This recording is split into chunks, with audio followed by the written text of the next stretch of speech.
22장 22장 15절로 25절까지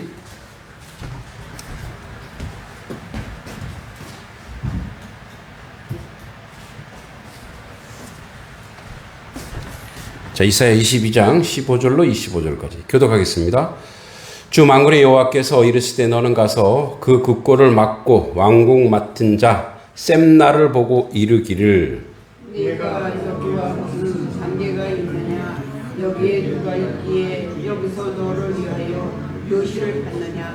높은 곳에 자기를 위하여 묘시를 받고 반석을 자기 위에 처소를 쪼개어 나 여호와가 너를 단단히 결박하고 장사같이 세게 던지되 반드시 너를 모두에게 감싸서 곰같이 광박한 곳에 던질 것이라. 주의 인실이 숙시를 끼치는 너여 네가 그곳에서 죽겠고 내 영광의 수레도 거기에 있으리. 내가 너를 내 관직에서 쫓아내며 내 지위에서 낮추리니 그날에 내가 네 아들 일리야김을 불러 내 옷을 그에게 입히며 내 띠를 그에게 띄워 힘있게 하고 내 정권을 그의 손에 맡기리니 그가 예루살렘 주민과 유다의 집의 아버지가 될 것이며 내가 또 다윗의 집에 열쇠를 그의 어깨에 두리니 그가 열려 받는 자가 없겠고 받으면 열 자가 없으리라. 못이 단단한 곳에 막힘같이 그를 견고하게 하리니 그가 그의 아버지 집의 영광의 보좌가 될 것이요 그의 아버지 집은 모든 영광이 그 위에 걸리니 그 후손과 족속되는 각 작은 그릇을 곧 종지로부터 모든 아리까지니라. 함께 만군의 여호와께서 이르시되 그 날에는 단단히 곳에 박혔던 못이 사그리니 그 못이 부러져 떨어짐으로 그 위에 걸린 물건이 부서지리라 하셨다 하라. 나 여호와의 말이니라. 아멘. 네, 때로는 그런 생각을 할 때가 있습니다. 저희 아버지가 이제 제 그 믿음의 혈족 중에 여러분 이제 뭐 제가 메시지를 남겼습니다만 진 외숙모 저희 아버지의 외숙모님 이제 장례 입관과 장례 예배를 좀 대구에 좀 다녀왔는데 근데 그분도 그렇고 이제 평소에 그 집안에도 목사가 많은데 굳이 와서 해주기를 원한 것 같아요. 근데 왜냐하면 사실 그 진 외숙모는 우리 어머니의 인생의 멘토세요, 멘토. 우리 엄마가 힘들 때마다 이제 같은 이제 제천에 사니까 가는데 이제 왜 멘토냐? 둘이서 동병상련이에요, 동병상련. 남편들이 돌아가신 분들 이렇게 좀 욕하는 것 같아서 좀 그런데 남편들이 아주 그 술에 쪄들어 사는 그래서 그 진 외숙 그 할아버지는 왜 그 뭐죠? 이렇게 우리 한옥문이죠. 이렇게 한옥문 이렇게 막 이렇게 갖고 이제 네모 쌀이 이렇게 위아래 이렇게 있는 그 이제 기술자세요. 그래서 근데 막 저희가 이제 중고등학교 때 되면 그 80년 90년 때는 이제 그런 게 이제 기계가 나오고 그죠? 그러니까 그거 잘 안 하거든. 그러니까 이제 그러니까 그분도 이렇게 우리 그 진 외숙모님 바로 앞 밑에 순복음교회 다녔는데 교회 나간다고 그 뭐죠? 그 연탄 집게, 예? 연탄 집게 달궈서 막 말도 못할 시련을 겪고 그랬어요. 뭐 저희 할아버지는 그렇지는 않았지만 폭행은 없었지만 저희 아버지도 마찬가지. 그러니까 이제 그 어렸을 때 저는 그 제천이란 그 저에게는 이집트였어요. 애국. 여길 빨리 떠나야 돼. 근데 이제 아버지는 사업을 하시니까 또 저를 눌러 앉히려고 그 농협에 저를 취직시키려고 다 얘기해 놓고 근데 도망왔잖아요. 서울로 도망와서 공부하고 그랬잖아요. 갑자기 뭐 제가 제 가정 얘기를 하는 이유는 아버지가 이제 재주가 많아요. 네. 재주가 많아서 재주가 많은 사람이 집안에 쓸데 있어요, 없어요? 집안에 쓸데가 없어. 재주 많으니까 맨날 어디 불려다니는 거예요. 그죠? 이렇게 이제 집안에 뭘 해야 되는데 요즘 제가 여기저기서 저를 자꾸 불러주니까 그런 느낌을 받아요. 집안 단돌이도 못하면서 지금 물론 이제 그런 것도 있어요. 뭐 영향력을 끼치기 위해서 이제 내가 필요한 곳에 가서 도움도 주고 또 우리 교회도 좀 이렇게 드러내고 그럴 수는 있지만 또 딴에는 그런 자기감도 들어요. 이렇게 뭐 예배 시간을 앞당겨 가면서 꼭 가서 해줘야 되나 뭐 이런 그리고 조금 승질도 나더라고요. 아니 예배가 있는 걸 아는 사람이 왜 나를 불렀을까 뭐 이런 여러 가지 복잡 미묘한 생각이 들고 또 제가 변명도 하는 거예요. 그래서 물론 가서 열심히 잘 해야 되겠지만 그런 조금 가서 또 예배를 또 드려요. 가서 그런 안타까움이 좀 있어서 죄송하다는 말씀으로 장황하게 떠들어댔습니다. 죄송합니다. 자, 이제 오늘 본문을 좀 간략하게 보고 다음 주에 이거를 다시 쫙 보겠습니다. 오늘 좀 간략하게 역사적 배경만 볼게요.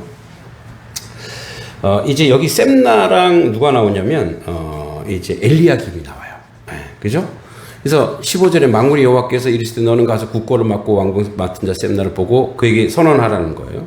역사를 배경으로 보면 이 하나님의 심판을 경고한 이 장면인데 특별히 이제 두 인물인 셈나와 엘리야김에 대한 언급이 나옵니다.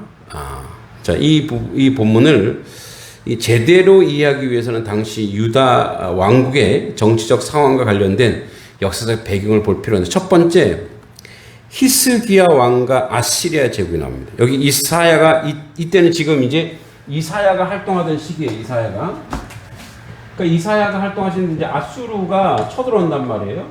근데 이때 누구냐면 히스기야가 왕이에요. 그죠? 우리 잘 알죠? 히스기야가 왕이에요. 히스기야가 정치적으로 이걸 막 하려고 고민을 해요. 그런데 뭐 이사야를 통해서 너는 오직 하나님만 의지하라. 하나님만 의지하라.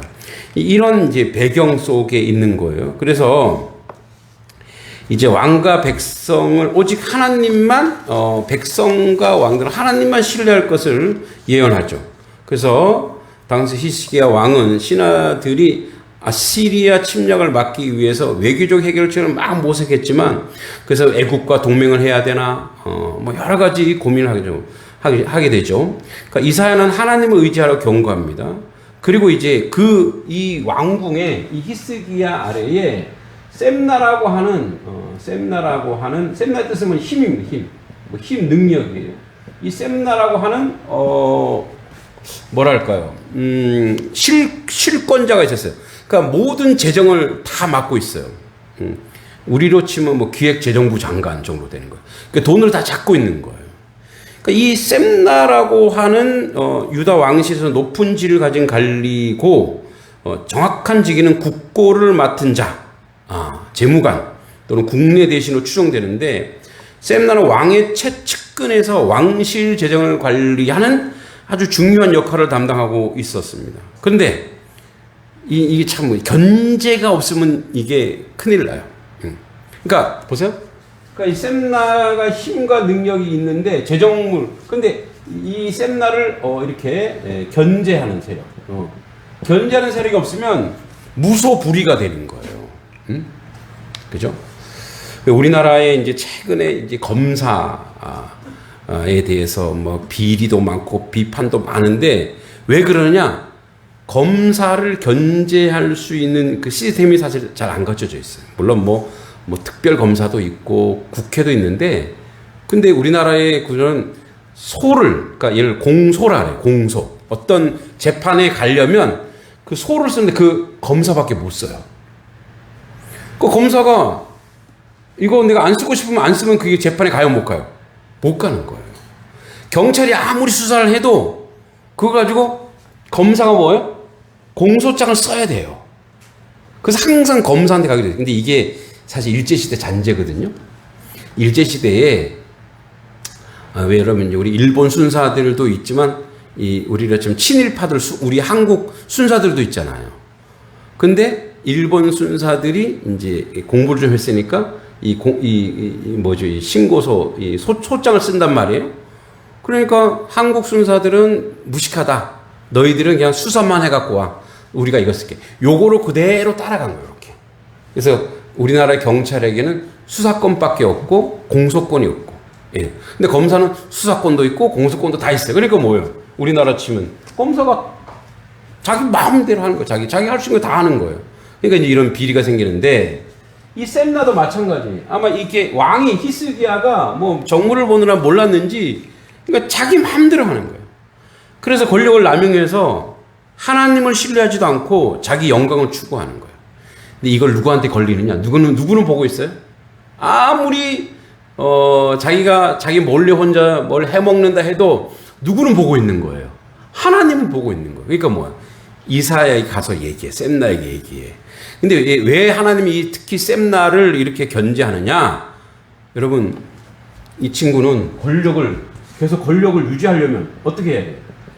권력을 유지하려면 이렇게 시간 가는 줄 모르고 또 이렇게 하다 보면 큰일 나겠는데. 자, 권력을 유지하려면 어떻게 해야 돼요? 권력 유지하려면 누가 쳐들어와서 자기 이 권력을 무너뜨리면 돼요, 안 돼요? 안 되죠. 그러니까 이 셈나는 권력을 유지하기 위해서 누구 편을 들어야 되겠어요? 저기 힘 있는 아수르가 쳐들어오네? 아수르가 쳐들어오니까 어떻게? 두 가지예요. 이 아수르 편에 서던가, 그러니까 뭐냐, 매국노가 되던가, 또 하나는 뭐예요? 자기 나라의 주변 나라한테 의지해서 주변 나라에게 뭘 하는 거예요? 도와달라고 하던가. 두 가지밖에 없어요. 그러니까 아수르는 아닌 것 같고, 그래서 이제 이 왕을 흔드는 거죠, 임금님. 응? 아수르에게 항복하던가, 아니면 뭐예요? 저 애굽에게 도와달라고 하던가. 이 방법은 하나님이 원하는 방법이에요, 원치 않는 방법이에요?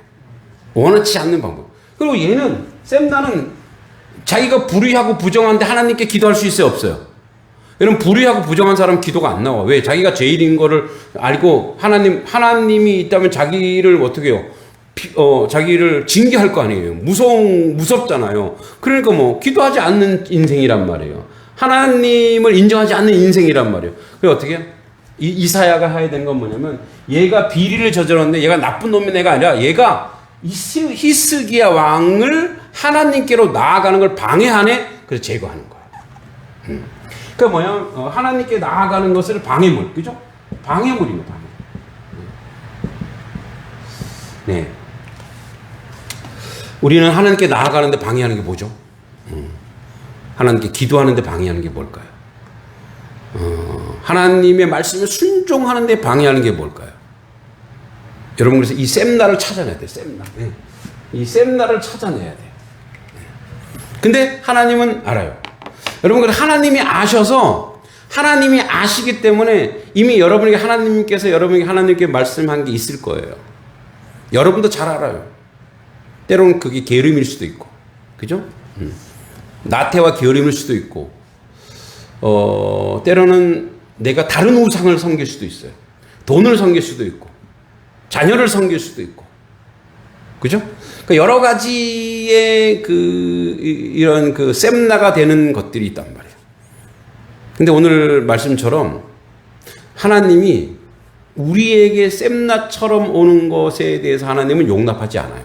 하나님은 제거하시는 거예요. 그래서 이 왕궁 맡은 자 셈나를 보고 이제 교훈하는 거죠. 자, 그래서 여러분,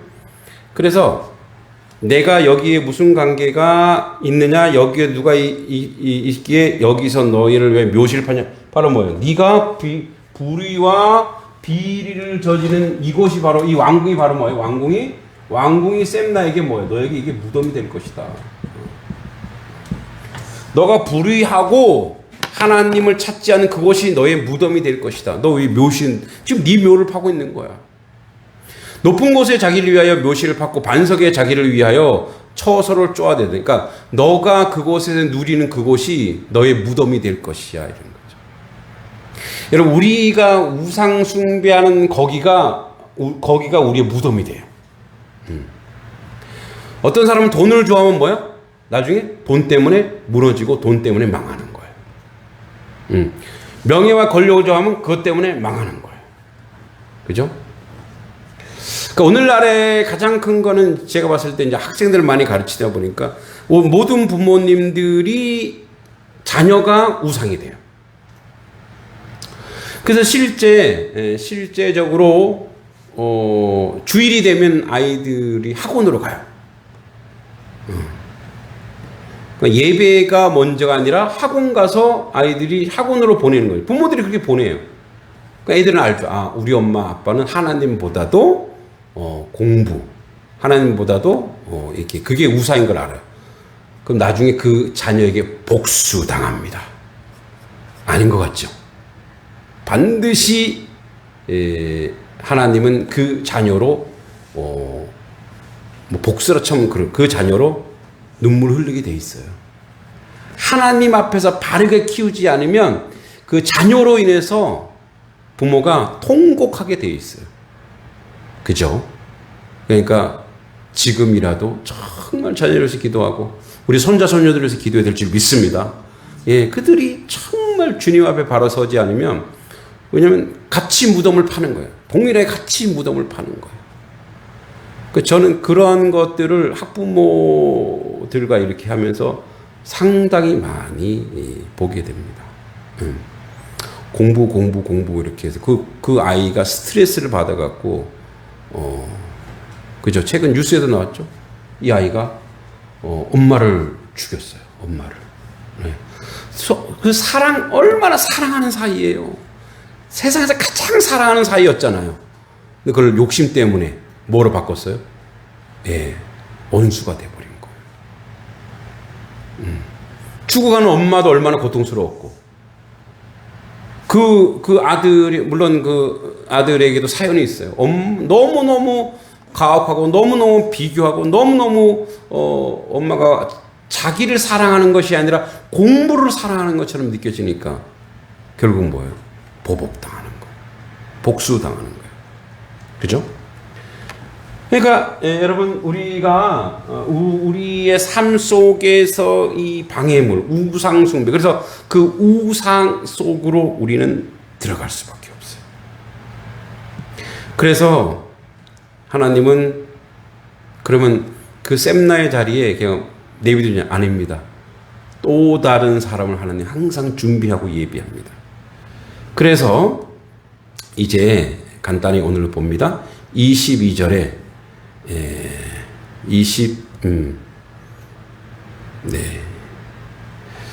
힐기야 20절 힐기야의 아들 내종 엘리야김은 무슨 뜻이냐? 하나님이 세우시다 이런 뜻입니다. 엘리야김을 불러 내 옷을 그에게 입혀. 그래서 하나님은 뭐요?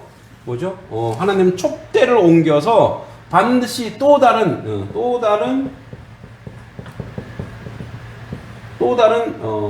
대속자를 하나님은 만드십니다. 준비를 딱 시키는 거예요. 이제 이 말씀을 묵상하면서 하나님 내가 셈나입니까? 엘리야김입니까? 엘리야김을 길을 가야 합니다. 하나님. 셈나의 길이 아니라 엘리야김을 가게 하소서. 그래서 목회라고 하는 것이 어떻게 보면 자기 자신을 더 처절하게 점검하고 바르게 세워가고 바르게 살려고 해야 그렇대요. 성도의 믿음은 목회자의 믿음을 쫓아간다고 해요. 뭐 부모와 자식과 똑같아요. 여러분들이 믿음이 연약하고 부족하면 그건 다 제 책임인 거예요. 제가 연약하고 제가 부족하고 제가 나약한 거죠. 또 그렇게 지도하지 못하고 그렇게 가르치지 못한 저에게 있는 거죠. 그러니까 하나님은 엘리야김을 딱 불러. 근데 나중에 보면 이 엘리야김도 견고한 못이지만 못도 언젠가 어떻게 해요? 사가요. 근데 변치 않는 분이 있다 이거예요. 변치 않는 분. 그분 주님이다. 그래서 셈나를 세웠더니 불의하고 엘리야 기면 세월이 가면 뭐예요? 불이 하진 않았지만 세월이 가면 사람 다 죽어요. 그래서 어떻게 하라고요? 그래서 영원히 변치 않는 그 하나님만 믿고 하나님만 섬기라는 것이 바로 오늘 이 말씀의 가장 큰 핵심이에요. 그래서 이 셈나의 길도 아니고 저는 엘리야 김의 길도 아니고 주님의 길을 걸어야 된다. 주님의 길, 주님이 원하시는 그 길, 주님이 인도하시는 그 길. 그래서 이 다윗의 집이 영원히 견고한 것은 주께서 그의 아들 예수 그리스도를 통해서 이루어진 것처럼 우리 또한 그 주님의 길을 걸어가야 할 그런 사명을 가지고 살아야 할 줄 믿습니다. 모든 것은 풀의 꽃과 같아요. 모든 것은 바람 같고 모든 것은 물거품과 같아요. 우리 모든 인생은 다 그렇게 흘러가게 되어 있어요. 근데 영원히 변치 않는, 쇠하지 아니하시고, 그죠? 무너지지 아니하시고 패하지 아니하시는 하나님의 말씀, 영영이 서는 그 하나님의 말씀만 붙잡고 우리가 나아가야 될 줄 믿습니다. 오늘은 서론했고 다음 주에 본론 구체적으로 한번 살펴보도록 하겠습니다. 하나님 아버지 은혜 감사합니다. 주의 은총 은혜 가운데 살게 하시고 우리가 주님 셈나의 길이 아니라 엘리야김도 세월이 흘러서는 아버지 다 쇠해집니다. 오직 주님의 길을 쫓아가는 하나님 백성 되게 하여 주시옵소서. 예수님의 이름으로 간절히 기도하옵나이다. 아멘.